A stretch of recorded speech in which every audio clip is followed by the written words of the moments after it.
Yeah, mes gens, chaque jour qu'on dort, il y a un nouveau dossier. Il dit, oh, je comprends pourquoi la dépression ne prend pas trop la communauté africaine, oui. N'oubliez pas, dans chaque Congosa, dans chaque Béré, il y a une leçon de vie à prendre très, très au sérieux, oui. Ne regardons pas seulement que c'est la vie des autres. Ne dit-on pas que les erreurs d'autrui doivent nous servir d'exemple. En tout cas, asseyez-vous, prenez le thé sans sucre de préférence et écoutons. Ou peut-être les gens ne savent pas, ou d'autres l'ont entendu, ou peut-être je ne sais pas trop quoi. Moi, il y a quelques années en arrière, j'étais enceinte. J'étais enceinte. Mes premières périodes de harcèlement, contrairement à ce que les gens pensent, n'ont pas commencé à seulement 3 ans. Moi, je sais qu'à l'époque, j'avais demandé le divorce à mon mari, contrairement à ce qu'on a C'est pensé. vrai qu'il y a 3 ans, Il y a 3 il y a ans, à peu c'était près trois l'effervescence. ans, Ouais. les gens étaient vraiment très surexcités en ce qui te concerne. Mais moi, de loin, quand moi j'ai vu tout ça, avant de revenir à ton anecdote, moi j'ai vu plutôt Dieu qui faisait passer quelqu'un par un tremplin parce qu'il t'envoyait beaucoup plus loin. C'est clair, ouais, c'est ça. Ouais. C'est ça. Vas-y, parle-moi maintenant. Et donc, du coup, en fait, vous avez vu en fait, ces 3 années. Oui. Ces 3 années de harcèlement, de acharnement, enfin bref, pour des raisons que j'ignore fortement. Et beaucoup de personnes se demandent en fait comment elle arrive à rester debout. Sauf que moi, en fait, je suis combattue pas depuis il y a 3 ans. Je suis combattue depuis toute ma vie, en fait, clairement. Mais bien avant ça, en fait, c'est que j'avais vécu une sorte de harcèlement, mais qui était assez silencieux. Parce qu'à l'époque, tout ce qui était Facebook, Instagram, TikTok et toute cette pagaille n'était pas vraiment à fond. Hein. Donc, du coup, j'ai tellement été harcelée à cette période. J'ai tellement été harcelée, je ne sais plus c'était en quelle année. C'était ma période de divorce, paix à son âme. On m'avait prêté une aventure avec Didier Arafat et tout ça. Là n'est pas la question. Et pendant cette période-là, en fait, c'était vraiment le tumulte. Et je ne comprenais pas trop, en fait, ce qui se passait. Parce que oui, j'ai vécu des coups durs dans ma vie, mais des coups médiatiques ou en mode réseau, c'était la première fois. Mais j'ai tellement galéré, en fait, et j'étais enceinte de mon enfant, de mon mari, que j'ai perdu l'enfant, sans Oh là savoir. là. Ah ouais, c'est-à-dire qu'en fait, je suis restée enceinte 9 mois, mais 9 mois, pendant 9 mois, enfin, les 3 premiers mois, ça allait. L'été a commencé quand j'avais mon 4e mois. De mon 4e mois jusqu'à mon 9e mois, j'étais harcelée par des pages. On me prêtait une aventure. J'ai dû demander le divorce. J'avais un bébé dans la main, Ibrahim. J'avais mon autre fille qui était en Côte d'Ivoire. Et j'avais en fait toute cette vague. C'est très difficile. C'est beaucoup. C'est très difficile sous nos tropiques en fait, quand tu es traité de femme légère, de femme infidèle. Moi, c'est la pire injure qu'on puisse faire à une femme. Et c'est clair. Et surtout quand elle ne se sent pas forcément concernée par rapport à ce dont on l'accuse en fait. Et j'ai fait une grossesse comme ça, je me dis tout allait bien. Mais cette grossesse était particulière parce que j'avais l'impression que mon ventre ne grossissait pas autant que je voulais. Et quand je partais à l'hôpital, elle me disait votre tension, votre tension, votre tension. Et un jour, j'ai tellement pleuré. Quand je me suis réveillée le lendemain, je ne me sentais pas bien, j'ai eu des saignements. J'étais allée à l'hôpital américain de Istanbul, j'étais à Istanbul. Et puis, le docteur m'a demandé, est-ce que depuis hier, vous avez senti votre enfant bouger? Je dis non. Non. Il me dit parce que l'enfant ne respire plus et on va vous faire accoucher de façon très urgente. Je dis ok. En fait, j'avais un enfant mort dans mon ventre. C'est pas comme si j'ai accouché en fait. Et, non. Et quand j'ai demandé mais c'était pourquoi, on dit non, l'enfant a arrêté de respirer. Ça, ce sont des attaques, ça. Et puis c'est beaucoup de stress, c'est beaucoup de... Bah, tu veux savoir quoi? J'étais très malheureuse, en même temps j'étais très contente. Parce que quand tu es enceinte d'un enfant que tu as eu avec ton mari et que des gens ont prêté cet enfant-là à une autre personne, tu imagines un enfant qui naît dans une telle situation. Moi, je pense que c'était un des plus beaux signes de Dieu pour moi. C'est-à-dire qu'en fait, il me donne juste des choses que je peux supporter. Et je pense que ça, je ne vais pas pouvoir le supporter. Parce que tout ce qui me concerne, moi, je peux supporter. Mais tout ce qui concerne mes enfants, j'ai du mal à supporter. C'est ça. Donc peut-être qu'avoir un enfant qui allait venir on allait venir dire qui est son papa, c'est ci, c'est ça, c'est ça, c'est ça.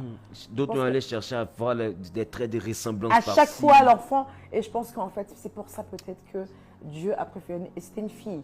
J'ai eu qu'une seule fille dans ma vie et j'ai eu 3 garçons. Et c'était l'occasion pour moi d'avoir une deuxième fille. Donc je veux dire en fait que, ouais, c'est une anecdote qui est triste, mais en fait qui m'a montré encore énormément comment Dieu en fait essaye même au travers des douleurs de te montrer qu'il est là. C'est comme ça que j'ai perçu la chose, en fait. Et je pense que des anecdotes dans le genre, j'en ai beaucoup. Mais une chose qui est sûre, en fait, c'est que j'ai pu toujours me relever. Ah, en tout cas, que Dieu te bénisse. Et j'ai envie de dire que Dieu te fortifie parce que perdre un enfant, même si ça paraît un signe, ça reste quelque chose de marquant. Clairement. Ça reste quelque chose de marquant parce que c'est une vie qui est en toi, c'est une partie de toi et vraiment que Dieu te fortifie. Je reste convaincu qu'il y a des milliers de femmes qui certainement écoutent cette histoire, la découvrent en même temps que moi. Et il faudrait dire que depuis le peu de temps que je te côtoie, j'ai pu voir une personne qui est déterminée. J'ai pu voir une personne qui au-delà des apparences, de mots, de tout ce qui va avec, une personne qui sait se contenter de ce que Dieu lui donne.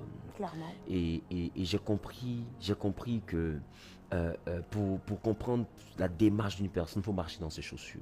Il faut marcher dans ses chaussures et il ne faut pas juger de loin. Il ne faut pas juger de loin parce que étant loin, on entend beaucoup de choses. On entend beaucoup de choses et moi, j'ai eu la capacité de me rapprocher et de réaliser combien simple peut être la personne et combien la personne peut vivre dans ce que Dieu lui donne. Et il y a eu des personnes qui se sont levées comme ça et qui ont commencé à te jeter de discrédit. Elle s'invente une vie, elle se fait ceci, en griffe, elle est pas flotteuse. Selon toi, comment tu as pris cet acharnement? Parce que c'est vraiment, j'ai dit, je l'ai pris comme un signe de Dieu. Mais c'était pareil pour moi. C'était pareil pour moi aussi. C'est-à-dire, je dis que ça m'a... Je dis la seule chose en fait qui m'embête, en fait, c'est quand on parle un peu de mes enfants. Ça m'embêtait parce que même là, ça ne peut plus m'embêter.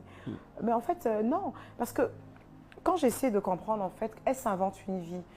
Franchement, je suis quelqu'un qui vit tellement simplement et qui vit tellement, de façon tellement réaliste. Donc, le mot s'inventer une vie, en fait, ne correspond pas trop à la personne que je suis, en fait. Donc, du coup, je ne me sens pas forcément concernée. Après, c'est vrai que je suis différente. Je suis différente. Je suis la femme, en fait, qui est très maniérée.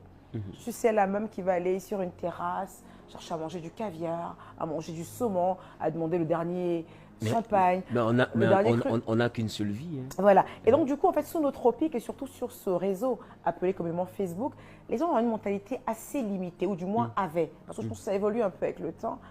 Ah oui, ne croyez pas que parce que je suis devant le révérend, je vais baisser la garde, je vais vous dire votre vrai nom. Et donc, du coup, oui.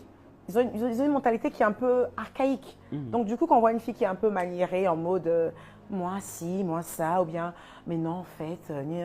Du coup, ça paraît un peu comme Alice au Pays des Merveilles.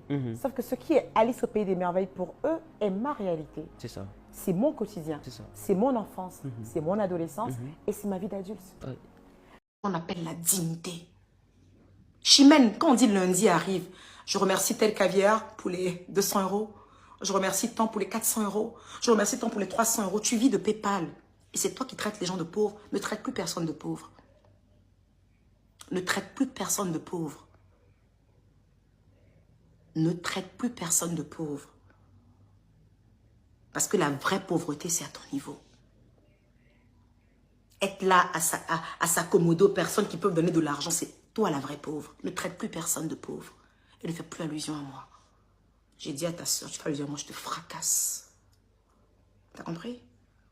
D'accord, c'est bon? Bien. Maintenant que tu n'as plus de boulot, le juger, ok? Ce soir, je vais donner de quoi Emmanuel Keïta aller me porter plainte. Bâtarde! Qui a fait un enfant bâtarde. Je fais ce soir.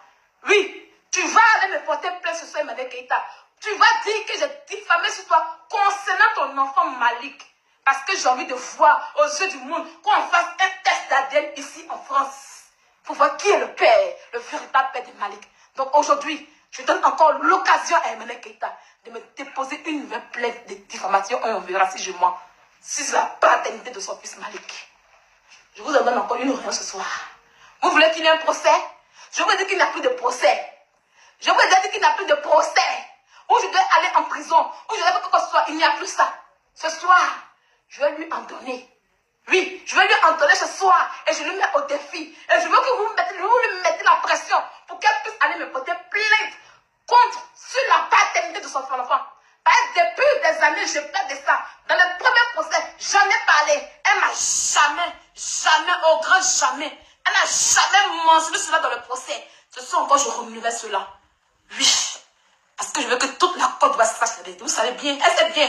Quand elle a procès, elle est idiot. Quand elle a dit, elle est idiot. Elle sait bien, non.